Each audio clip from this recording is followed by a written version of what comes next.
बिस्मिल्लाहिर्रहमानिर्रहीम। आप देख रहे हैं ख्वाबनामा और मैं हूं मोहम्मद वसीम अकरमुल कादरी। आज हम दज्जाल की मौत पर गुफ्तगू करेंगे और ये जानेंगे कि सबसे ज़्यादा दज्जाल को किस शख्सियत से ख़तरा होगा। सबसे ज़्यादा दज्जाल को सैयदना ईसा मसीह अलैहिस्सलाम से ख़तरा होगा। सैयदना ईसा अलैहिस्सलातु व तस्लीम आसमान से नुज़ूल फरमाएंगे। सही मुस्लिम में उस वक़्त मुसलमान मस्जिद के अंदर हजरत इमाम मादी के इक्तिदा में नमाज अदा करने वाले होंगे। इकामत कह चुकी होगी। हजरत ईसा मसीह अलैहिस्सलाम जर्द लिबास पहने फरिश्तों के परों पर सवार होकर दमिश्क की मस्जिद के मशरकी मीनारे पर उतरेंगे। मस्जिद में जमात खड़ी होने वाली होगी। जब हजरत इमाम मादी हजरत ईसा अलैहिस्सलाम का नुज़ूल देखेंगे तो हजरत ईसा अलैहिस्सलाम से कहेंगे आइए और आप नमाज पढ़ाइए।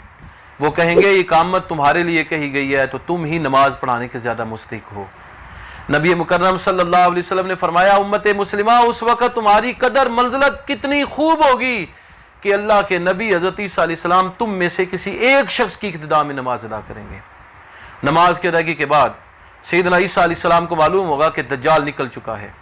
सैयदना ईसा अलैहिस्सलाम दज्जाल की तलाश में निकलेंगे। बहुत सारे वाक़यात रूनुमा होंगे। एक अरसा गुजर जाएगा। सैयदना ईसा अलैहिस्सलाम बिल आखिर दज्जाल को पा लेंगे। जहां तक सैयदना ईसा अलैहिस्सलाम की सांस पहुंचेगी दज्जाल पिघलना शुरू हो जाएगा, इसलिए दज्जाल भागेगा। सैयदना ईसा अलैहिस्सलाम की सांस में अल्लाह ने यह खासियत पैदा कर दी है कि वो दज्जाल के लिए जहर कातिल होगी। दज्जाल का जिस्म पिघलना शुरू हो जाएगा उस सांस को महसूस करके। सैयदना ईसा अलैहिस्सलाम क्योंकि रूहुल्लाह हैं, अल्लाह ने आपको बगैर बाप के पैदा किया है, अल्लाह की मखलूक हैं। आप दज्जाल का खात्मा करेंगे और साबित करेंगे कि दज्जाल को खुदा मानने वाले भी झूठे हैं और मेरे बारे में खुदाई का कलीम करने वाले भी झूठे हैं। खुदा सिर्फ एक ही ज़ात, एक ही हस्ती है जिसने मुझे और सारी कायनात को पैदा किया है।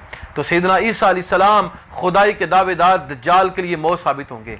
हदीस में जहाँ तक आपकी सांस जाएगी दज्जाल पिघलना शुरू होगा और फिर वहाँ से वो भागेगा, उस फजा से निकलने की कोशिश करेगा, उस इलाके से निकलने की कोशिश करेगा। सैयदना ईसा अलैहिस्सलाम उसके पीछे जाएंगे हत्ता के इसराइल के शहर लुद के अंदर उसे जा पकड़ेंगे, जहाँ पर वो रफ्तार तेज करके रवाना कहीं होने की कोशिश करेगा, भागने की कोशिश करेगा। उसकी सवारी वहाँ पर खड़ी होंगी।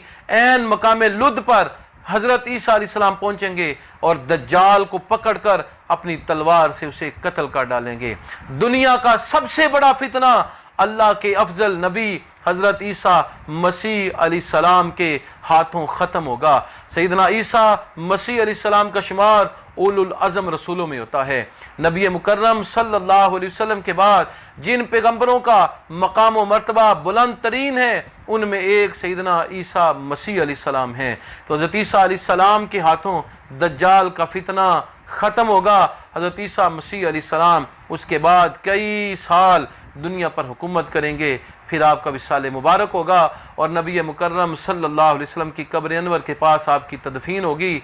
दुनिया दीन इस्लाम पर कायम व दायम रहेगी। फिर उसके बाद फितना फसाद होगा, कुफर रवाज पा जाएगा और फिर क़यामत बरपा होगी। हम अल्लाह रब्बुल आलमीन से दुआ करते हैं कि हमें दज्जाल के फितने से, कुर्बे क़यामत के फितनों से रब ताला में महफूज फरमाए। व आखिरु दावाना अनिल हम्दुलिल्लाहि रब्बिल आलमीन।